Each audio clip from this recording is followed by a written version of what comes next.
to the Edifice of Trust podcast. The Edifice of Trust podcast is a thoughtful discussion of today's current events from the perspective of America's founding principles. Welcome. From heart-pumping music to head-thumping commentary.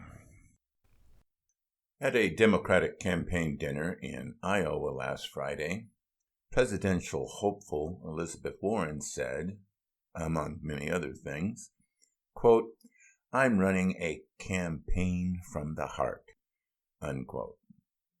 And that's the problem. It takes more than heart or emotion to run a country. America is a nation founded on reason, not heart. The heart is not only the seat of love and compassion, it is also the seat of jealousy and envy. As James Madison noted in Federalist number 51, quote, "It may be a reflection on human nature that such devices," he means checks on the power of government, "should be necessary to control the abuses of government. If men were angels, no government would be necessary. If angels were to govern men, neither external nor internal controls on government would be necessary." In addition, Alexander Hamilton queried, "Why has government been instituted at all?" "Because the passions of man will not conform to the dictates of reason and justice without constraint. And the passions of Senator Warren's heart will also not conform to the dictates of reason. Her anger at the wealthy goes beyond good governance." Bernie Sanders wants to eliminate billionaires because his Marxist ideology rejects all forms of wealth or profit. But Senator Warren is angry at billionaires. She believes that billionaires and the large corporations have skewed the playing field to their advantage and that their vast profits are unjustified. And she is correct. The playing field is not level. It's just that her solution is wrong. Her solution to the unlevel playing field is to increase government power, to confiscate the unjustified wealth of billionaires, and force businesses to incorporate social justice goals into their business plans. But not all billionaires earn their great riches unjustifiably. And while many businesses are very good at manufacturing goods and providing services, they may not be equally good at providing social justice. Most businesses thrive by specializing on a narrow range of products or services where they have experience, special expertise, or market knowledge. To force them to try and achieve social justice goals where they may lack the technical expertise would be inefficient and could be counterproductive. Take, for example, Senator Warren's $50 trillion over 10 years, plan to provide Medicare-for-All that will wipe out the medical insurance industry, putting 2 million people out of work. It will also put price controls on prescription drugs. In essence, she wants to take all the profit out of healthcare and use these, quote, savings to provide better coverage for everyone, except those that already have a plan that they like. I am sure that implementing the plan would do wonders at ameliorating her seething anger at all those people making money providing health care. There are just a few problems with the plan from a principled perspective. One, health care in the United States represents 17% of gross domestic product, more than any other large country in the world. In Western Europe, health care accounts for about 7 to 11% of GDP. In China, healthcare is only 6.5% of GDP. The 6 to 10% more that we pay for healthcare does not buy us better healthcare. It is all wasted instead of being available for other productive uses. Senator Warren asserts that getting rid of the insurance companies will get rid of this waste and fraud. But all this waste and fraud was caused by the government. All the bureaucracy and red tape associated with healthcare is due to government interference. Do you think that insurance companies like having gargantuan administrative offices to deal with mountains of red tape?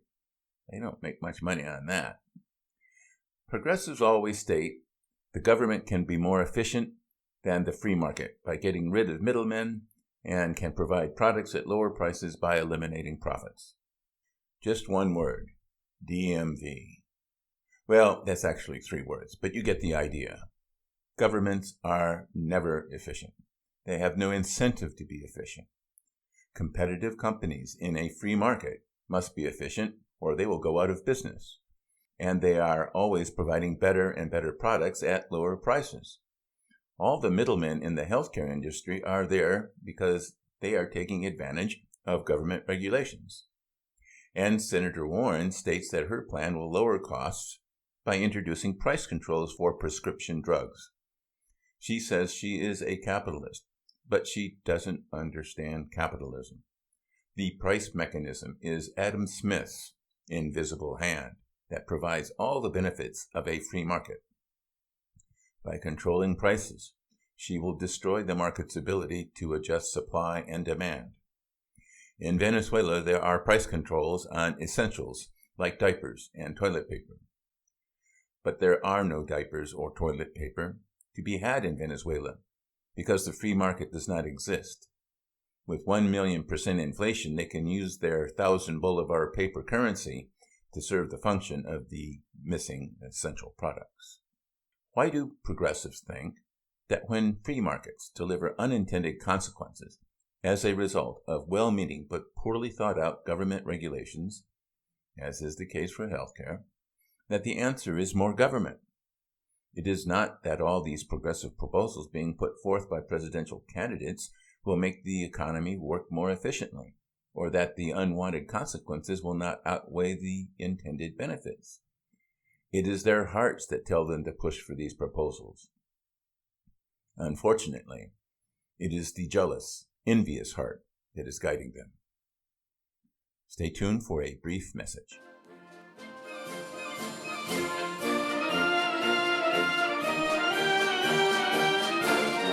Whew! We made it. We survived the second year of the presidency of Donald J. Trump. And I wrote a book about it.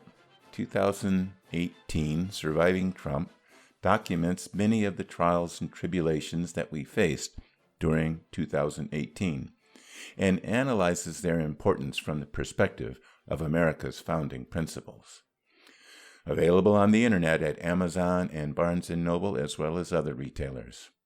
Links to 2018 Surviving Trump and my other books are available on my website, www.edificeoftrust.com.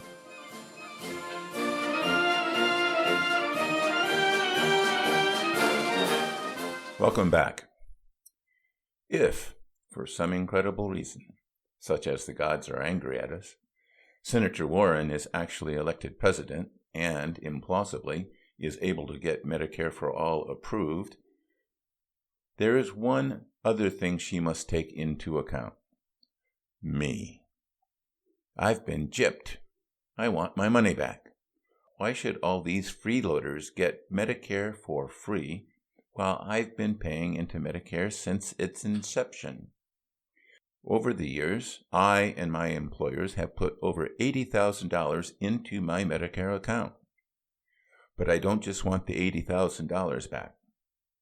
The $384 that I earned in 1966 would be almost $3,000 in 2019 dollars. And the approximately $11 that I paid into Medicare would translate to over $85. I have calculated that just to break even from inflation, the government would have to give me back $175,000. But wait a minute. If it was my money, and it was, and I was able to invest it, but I couldn't, I would have put my money into the stock market. Compounding my Medicare contribution at the 7% average rate of growth of the stock market would mean the government owes me almost $350,000. And I am sure that all the other people who have been paying into Medicare for decades would also want their money back.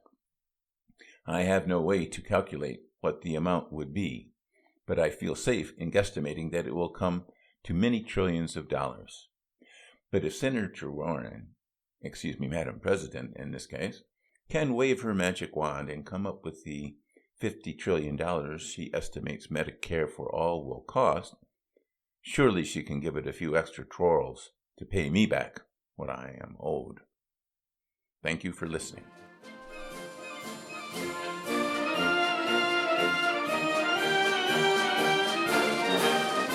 Thanks for listening to my podcast. If you would like to hear more Edifice of Trust podcasts, please don't forget to subscribe.